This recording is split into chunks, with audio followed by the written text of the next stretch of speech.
Hi guys, ayan, panoorin natin si kuya ko kung paano siya kumain ng atol.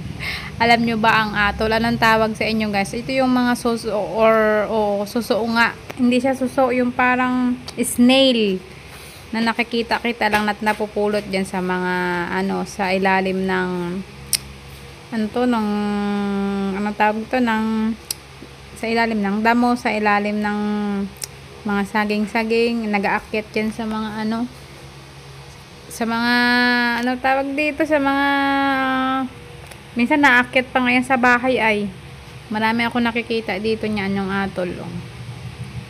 May pakilig-kilig po na naman si kuya. Hindi nyo ba alam yung atol na yan guys, ay pag binuksan nyo ay grabing lapot nyan.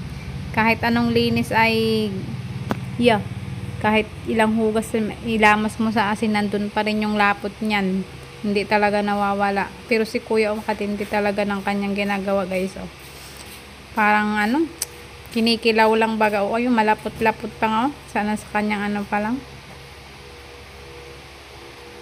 Kinakain naman talaga yan kasi may nakita na akong nagluluto na ganyan. Pero ang ginagawa niya is nilalamas niya muna sa asin. Maraming beses, 5 beses, tapos maraming beses niya hinuhugasan, tapos igigisa niya sa sa bawang sibuyas, luya para matanggal yung langsa. Tapos pagkatapos noon, ilalagyan niya maraming sili, toyo, tapos lagyan ng toyo, tapos lagyan ng gata. Tapos yun, hindi pa yun doon natatapos, talagang talagang papatuyuin ng sobra, yung parang malutong na siya.